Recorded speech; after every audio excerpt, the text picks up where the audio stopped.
Hello everyone, welcome to my channel Class 12th Math with Priya. We are discussing the chapter 7 जो कि हमारे पास है integrals और उसके क्वेश्चन नंबर 5 तक हमने डिस्कस कर लिया था। जो क्वेश्चन नंबर 5 तक के आपके पास क्वेश्चन थे वो इंस्पेक्शन मेथड से सॉल्व करने थे। अब हमारे पास क्वेश्चन नंबर 6 से लेकर के 20 तक के जो क्वेश्चन होंगे वो आपको फॉर्मूले से यूज़ करना है उनका और फॉर्मूले से उनको निकालना है। तो यहाँ पे कोई स्पेसिफाई नहीं किया गया है कि आपको इंस्पेक्शन मेथड ही यूज़ करना है। तो देखते हैं हमारे पास 6th क्वेश्चन क्या है। 6th क्वेश्चन है हमारे पास integration of 4 e to the power 3x plus 1 dx। तो हमें क्या करना है, इंटीग्रेशन फाइंड करना है और फंक्शन है हमारे पास 4 e की पावर 3x प्लस 1।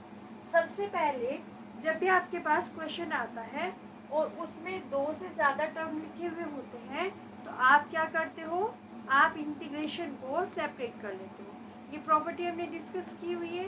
तो यहाँ पे हम क्या करेंगे, इंटीग्रेशन को सेपरेट कर लेंगे।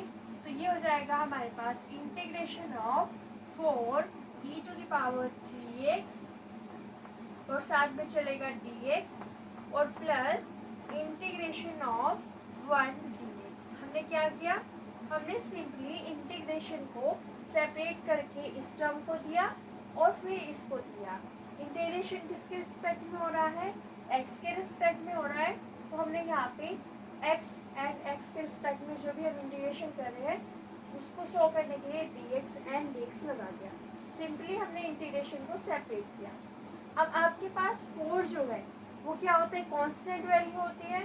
तो ये जो 4 है वो इंटीग्रेशन से बाहर आ जाएगा तो हमें मिलेगा 4 integration of e to the power 3x dx और प्लस में आपके पास चल रहा है इंटीग्रेशन ऑफ 1 dx। क्या क्या हमने 4 को इंटीग्रेशन से बाहर लेंगे। अब integration of e to the power 3x हमें फाइंड करना है। e की पावर x का इंटीग्रेशन क्या होता है, अगर हम यहाँ पे लिखे integration of e to the power x dx तो उसका फॉर्मूला होता है हमारे पास e की power x plus c। Integration of e की पावर x क्या होता है, e की पावर x होता है। बट यहाँ पे हमारे पास इंटीग्रेशन पूछा गया है 3x का। तो हम क्या करेंगे, हम चेन रूल लगाएंगे। चेन रूल हमसे क्या कहता है इंटीग्रेशन में कि अगर आपको integration of e to the power 3x find करना है तो आप उसको लिख दीजिए e की पावर x वाला फॉर्मूला लगा के e की पावर x। तो ये हो जाएगा e की पावर 3x। ठीक है, यहाँ पे अगर x है तो यहाँ पे 3x है तो यहाँ पे भी हमने 3x लिख दिया। बट क्योंकि यहाँ पे x नहीं है, x की जगह पे 3x है तो हम 3x का डिफ्रेंसिएशन कर देंगे और डिफ्रेंसिएशन करने के बाद में उसको यहाँ पे डिवाइड कर देंगे। ठीक है, यहाँ पे 3x आ रहा है तो हम 3x का डिफ्रेंसिएशन करके इसके नीचे डिवाइड कर देंगे। तो 3x का डिफ्रेंसिएशन क्या होता है, एक बार देख लेते हैं, बहुत ईजी है।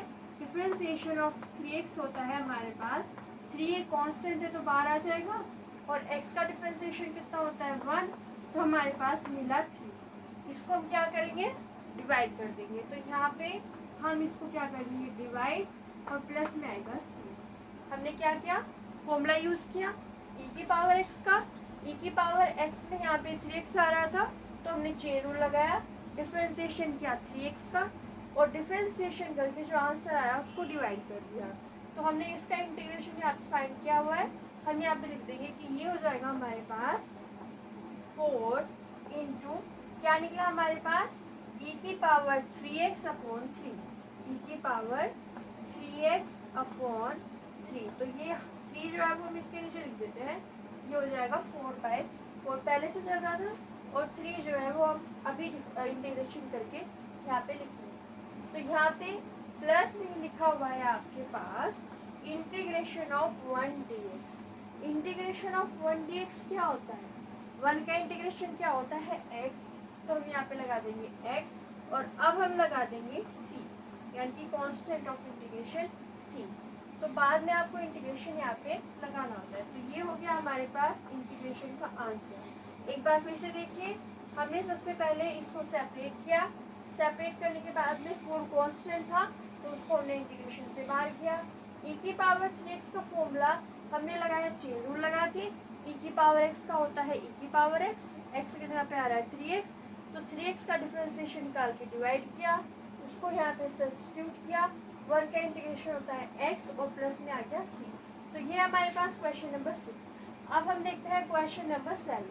क्वेश्चन नंबर 7 में आपके पास integration of x square 1 minus 1 upon x square. तो सबसे पहले क्वेश्चन को सिंप्लीफाई करना चाहिए, तो हम यहाँ पे लिखेंगे इंटीग्रेशन ऑफ ये एक्स स्क्वायर बाहर लिखा हुआ है ब्रैकेट के, तो हम क्या करेंगे इसको अंदर ले जाएंगे, तो ये हो जाएगा हमारे पास एक्स स्क्वायर 1 से मल्टीप्लाई किया minus x square upon x square, और साथ में हमारे पास क्या चल रहा है dx चल रहा है। तो यहाँ पे इंटीग्रेशन को सेपरेट करने पे हमें क्या मिलेगा, integration of x square dx और माइनस में x square upon x square क्या हो जाएगा 1, सो इंटीग्रेशन ऑफ 1 dx। अब यहाँ पे इंटीग्रेशन ऑफ एक्स की पावर n क्या होता है, इंटीग्रेशन ऑफ एक्स की पावर n होता है हमारे पास एक्स की power n plus 1 upon n plus 1। Okay, तो ये हमारे पास फॉर्मूला होता है। n की वैल्यू क्या है हमारे पास 2 है, तो हम क्या करेंगे इस फॉर्मूले को यूज करके लिख देंगे x की power 2 plus 1 upon 2 plus 1 minus यहाँ पे इंटीग्रेशन ऑफ 1 क्या होता है x, तो यहाँ पे हो जाएगा x और प्लस में आ जाएगा कांस्टेंट ऑफ इंटीग्रेशन c। जब आप दोनों इंटीग्रेशन फाइंड कर लो उसके बाद में आपको c लगाना होता है, तो ये हो गया x की power 3 upon 3 minus x plus सी।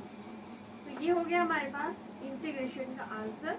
एक बार फिर से देखिए, हमने सबसे पहले एक्स स्क्वायर को मल्टीप्लाई किया, तो ये गया x square minus x square upon x square, ये मिला हमको एक्स स्क्वायर माइनस 1 dx।